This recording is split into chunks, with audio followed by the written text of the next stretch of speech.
Hello there, here we are with a new book review, and today it's going to be The Precipice Existential Risk and the Future of Humanity by Toby Ord. Now, this is, I would say, it's a very important book for the effective altruist community and includes reflections on a very interesting topic, I'd say, which is existential risk. I am going to start with an overview of the contents of the book, exploring the 8 chapters that the book has. It has some appendices, but the key information is in those 8 chapters. And then I'll end up giving my personal impressions, opinions on some of the aspects that the book talks about. Okay, so let's start maybe clarifying the title of the book. This book is called The Precipice, and that's a metaphor. So the main argument that Toby Ord is making in this book is that humanity is right now at a pivotal moment in history. This is probably the first time in which we have the power to annihilate ourselves. So we've developed that power, but we haven't yet developed the proper safeguards, the proper moral maturity and knowledge that would make such a catastrophe unlikely. So we are at the precipice. We could just fall down the precipice and humanity would go on the road to ruin, or we might be able to pass through this time of perils and achieve a good end. This book is going to explore the main causes of this precipitous situation, that is existential risks. Those are risks that could permanently curtail humanity's potential and lead to our total extinction. And this book is mainly going to analyze each of those risks, speculate on how probable, how likely they are, and what we could do to avoid them. So the first chapter after the introduction, it's standing at the precipice. And it starts with a general overview of humanity's development as a species. So from 300,000 years ago to the present, it examines the main changes, the main historical transitions that we've been through, the Neolithic Revolution, the Scientific Revolution, the Industrial Revolution. Through each of these transitions, humanity gained more power, more numbers, more scientific development, more control over its environment.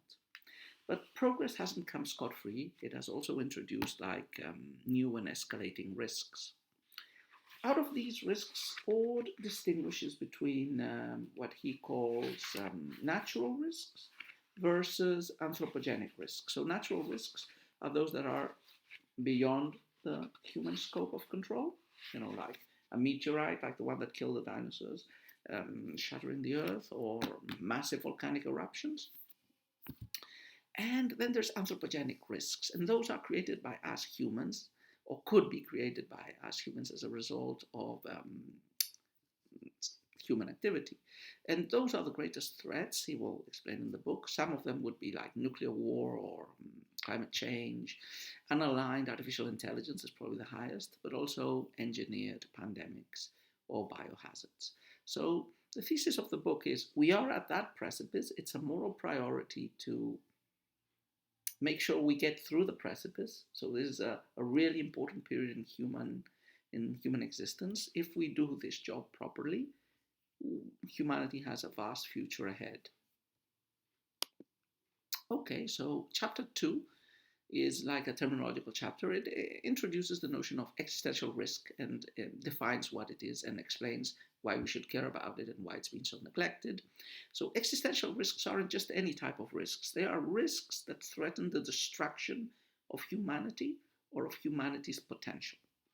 Now, basically, this could come either through extinction, all humans die, unrecoverable collapse, humans get reduced to a very small amount of people living in some horrible landscape that does not allow for a return to civilization, or unrecoverable dystopia, like we get some really horrific, immoral, cruel government that perpetuates itself in time or lasts for a long time.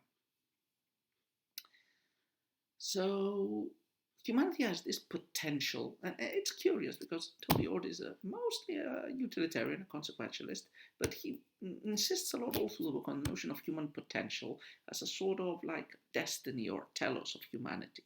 Yeah? And but it connects to utilitarianism in the idea that if your goal or if one of your key principles is like maximizing good outcomes for the maximal number of people, you would be worried about the future and about avoiding catastrophes now so that the millions, billions, trillions, quadrillions of potential humans that can live in the future, lives that are not only numerically superior to the current ones, but also probably qualitatively better in many respects, should come to be. Well, in this chapter, he explains that obviously existential catastrophes would be very bad, but he really makes an attempt at explaining why, even if you have different points of view, conservative points of view, non-utilitarian points of view, why, in spite of all those reasons, you would still consider it important to avoid existential catastrophes or to try to reduce existential risks. He also explains that this is really difficult to an area to work in because it has been really neglected.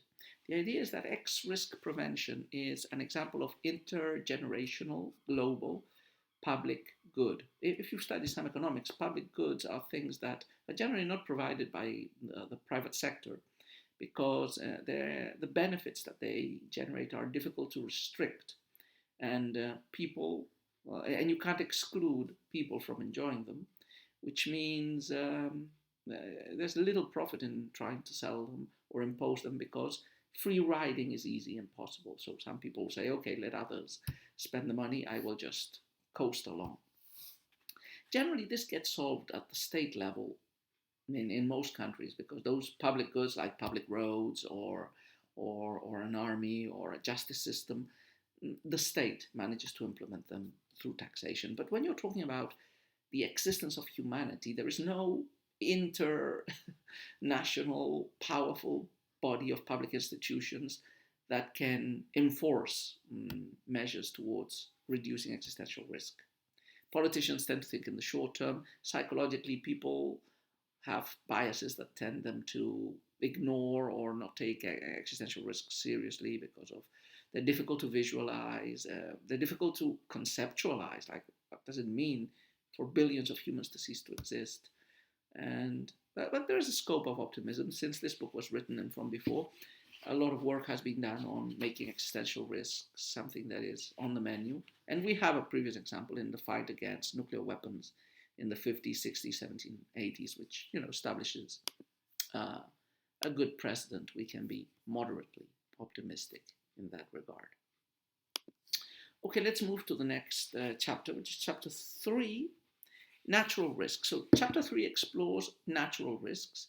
Generally, the author thinks they have a very low probability of posing a true existential threat, and he gives a global probability of 1 in 100,000 for the next century. I was trying to find the exact chart that summarizes this.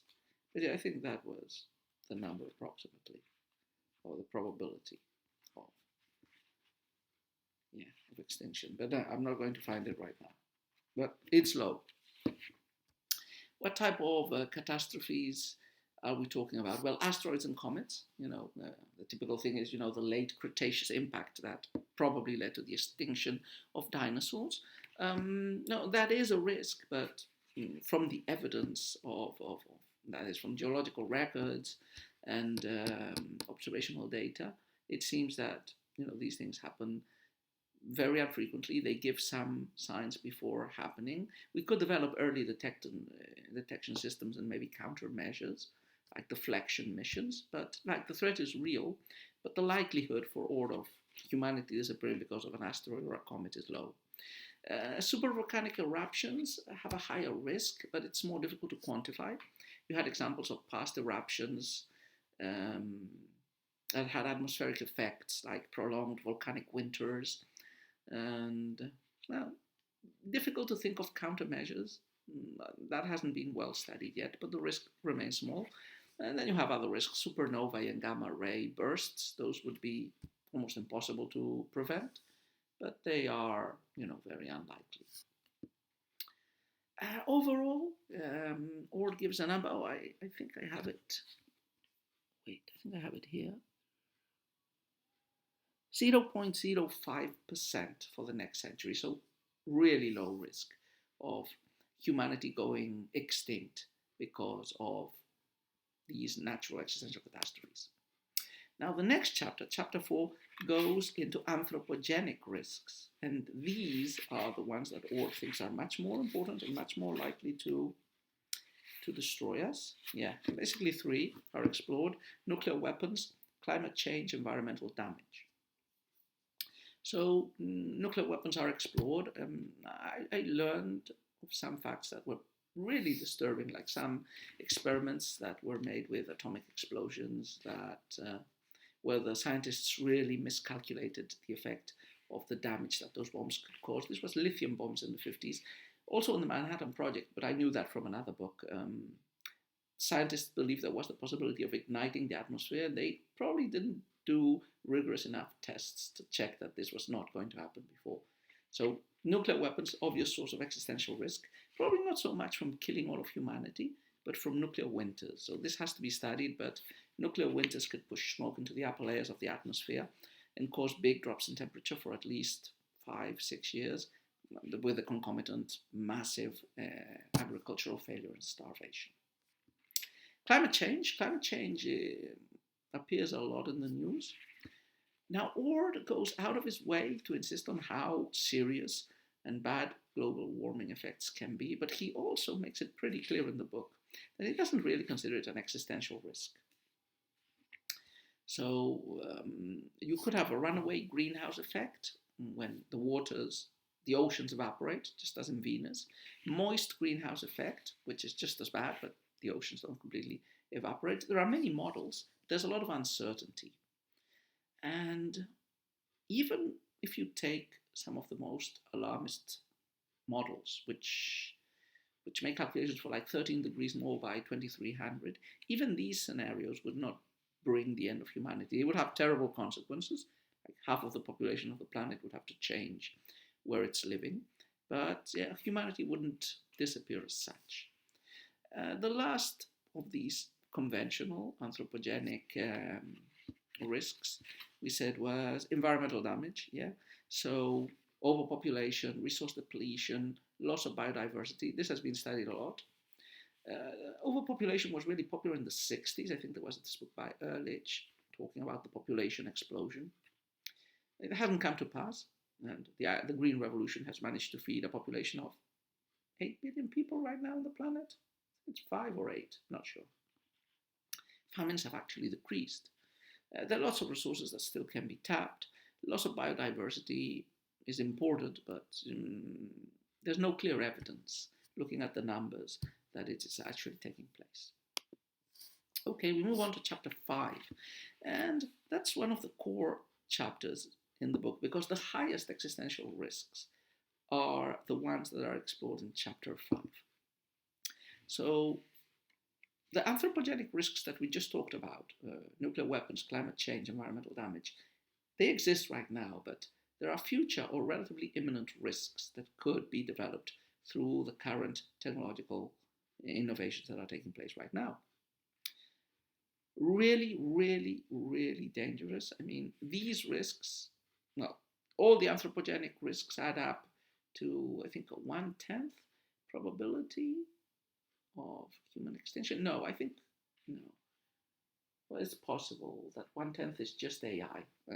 Don't pay attention to the numbers. You can look them up in the book or in the blog posts that I have summarizing every chapter. But anyway, so future risks would be really dangerous, more dangerous than all of the other risks that the book has talked about before. They're basically 3: pandemics, unaligned artificial intelligence. Well, there's some dystopian scenarios as well, but basically it's pandemics and AI. So pandemics, funny fact, well, funny, relatively funny. This book was published just before the COVID pandemic. It went to print in March 2020. So it was pretty prescient on the fear of a massive pandemic, possibly bioengineered, causing a huge catastrophe.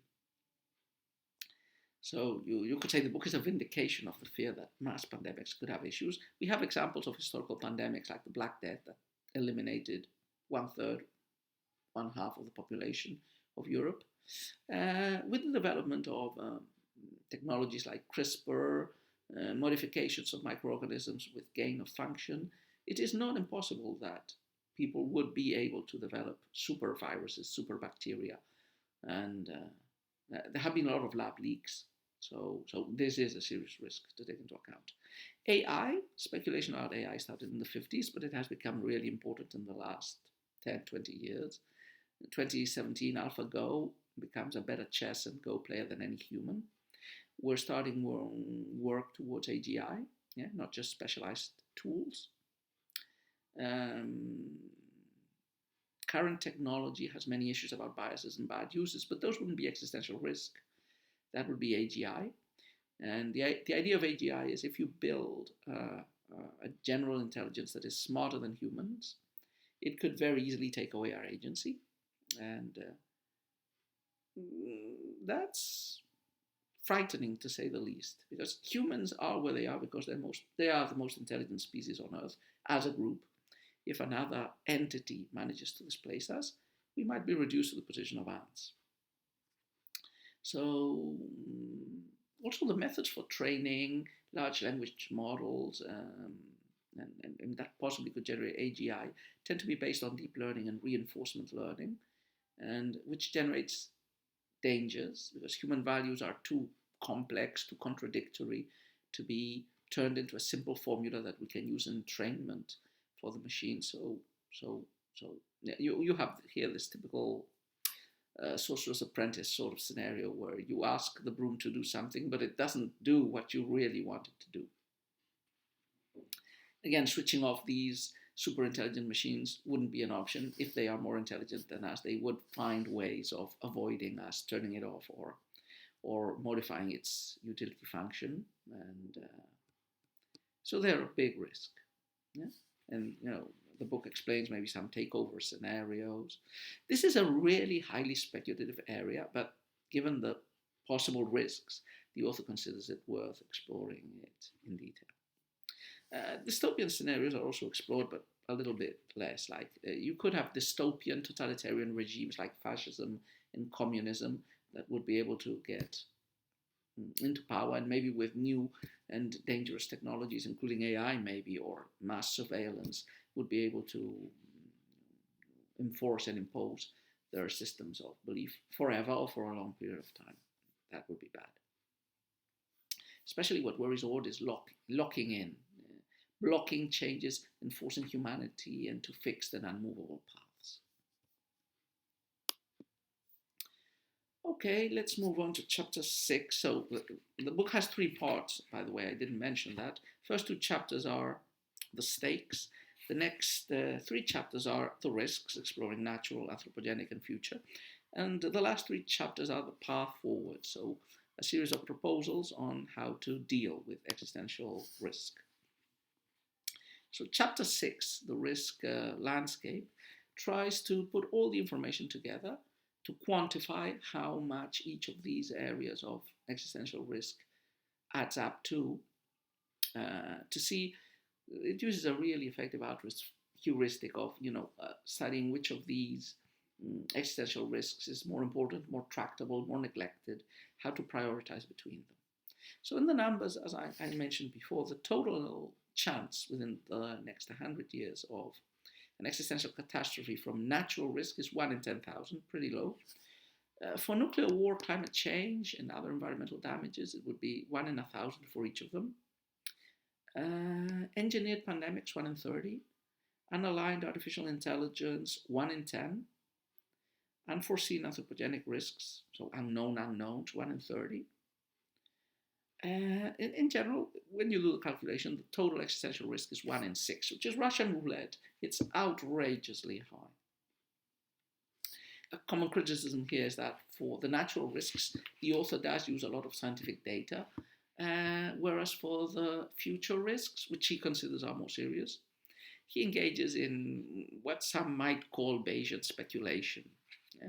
So using subjective priors and just opinions of people he consults in the areas. Okay. This chapter also explains risk factors. So besides existential risks, there are things that can raise or increase the risks. yeah, or that come together. War between great powers, the undermining of civic institutions, economic crises. They aren't X risks per se, but they can raise to a big degree existential risks. And what risks should we focus on?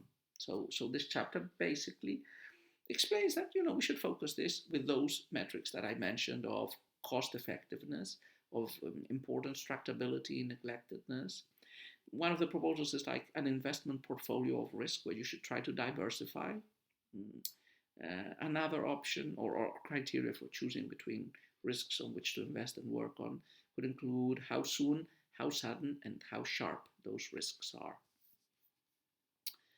Okay, chapter 7, we're almost finished, safeguarding humanity. This chapter proposes like a grand strategy for steering humanity through this period of existential risk. So the first part is reaching existential security, which is done by reducing existential risk and by working individually and collectively in lowering existential risks globally.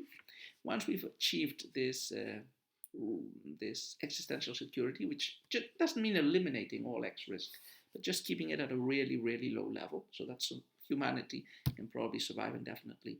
Once we've achieved this, there will be a period of centuries called long reflection, in which humans should really meditate, think, debate what our long-term goals should be, and try to avoid locking in paths that are difficult to undo, and maybe locking in safety mechanisms of a liberal type that would avoid lock-ins in values in governance or in technology. And after that, we would finally be able to achieve our full potential once we have, maybe a few thousand years from now, massive technological development and resources and knowledge on what we should do for the greater good. Then we can just plow straight ahead. How can individuals contribute to this? Well, they can pursue careers aligned with risk reduction and safety. They can donate to organizations that work on X-risk mitigation. And they can also use platforms, social, professional, digital, books, or videos to spread awareness. Okay, finally, last but not least, the last chapter is like a vision beyond the precipice. It's, what's the title? Our potential. So after outlining the period of troubles in which we are in, the main risks that we have to deal with, and a grand plan on what we will do once we overcome these risks, the last chapter takes a little utopian peek on what will happen if we manage to survive. And, it's meant to be a utopian, idealized view of what we can achieve to act as a motivation towards striving for that goal. So, duration, how long could we last? Homo sapiens has been around for 200,000 years, civilization 10,000. The average mammalian species lives for 1 million years approximately. We could live for, millions of years. We're not a usual species also. So if we manage to overcome the precipice, we might have, with careful stewardship, we could maybe live for millions of years or billions of years as a species, potentially even colonizing stars and mastering interstellar travel. How far we could reach? Probably the edges of the known universe. That would be the most ambitious objective. Definitely the planets in our neighborhood, perhaps all the planets in our galaxy. You can imagine that once we are able to harness Dyson spheres or similar advanced technologies for harvesting energy from the sun, we might be able to start colonizing more and more other planets and maybe other galaxies. How good could life be? Quality of life? Well, we can imagine a dramatic enhancement of human flourishing, maybe longer lives, greater happiness, deeper understanding, more refined morality. And if you could take humanity's developments that have already happened, like ending slavery, universal human rights, capitalism, development of consumer goods, as a prelude to a society where wealth and prosperity and justice and dignity and well-being are universal. So, yeah, So that's the precipice. Now I will continue with, or finish with, some personal impressions on the book. So overall, you see, this is a long review, right? So overall, I like the book. Uh, it can be a bit dry at times. You know, this is the type of book that if you are an effective altruist, and if you're a person that likes reading blog posts in the effective altruist forum, you're gonna like this book. If not, if you're not too keen on Bayesian hypothetical probabilities of different types of risks from different events, some chapters are going to be really, really dry. It's not too heavy mathematically. The appendixes are worse. And one issue that you can have with this book is if you don't agree with some of the premises of the author, you might not agree with either the relevance or the significance of existential risks. Like the author clearly is a moral realist, so he thinks there's one correct moral set of principles, and he is, even though he tries to balance it out, he's a consequentialist, which means his goal is maximizing the greatest good for the greatest number. And that is ultimately the reason why he thinks the importance of existential risk is developing the potential of billions, trillions, quadrillions of humans that might exist in the future. Now, if you don't consider those quadrillions of humans as really existing and worthy of moral consideration, or if you don't consider it likely that they will come to exist, then worrying a lot about existential risk beyond, let's say, 50 or 100 years seems not very persuasive. But yeah, even if you don't agree, I would say at least considerations for avoiding existential risk in the short term should be persuasive to everybody. And I think the book does a decent job at exposing them. Again, the book is very highly speculative in its probabilities of risks like AI or engineered pandemics. In the natural risks, there is some serious quantification that is based on scientific evidence. The problem with existential risks is that you don't get to throw the coin 2 times, 3 times, 4 times. You don't get to make experiments. If there is a truly existential risk that comes and destroys humanity, you won't be able to replay the experiment again. So that makes the degree of uncertainty in calculating them and giving them probabilities really difficult. And I think Ord does a decent job at attempting to formulate his own answer and a proposal of policy. Overall, I'd say it's a quite recommendable book. Yeah. As I said, sometimes it's a bit dry, but the contents, what it states, is pretty valuable and pretty important.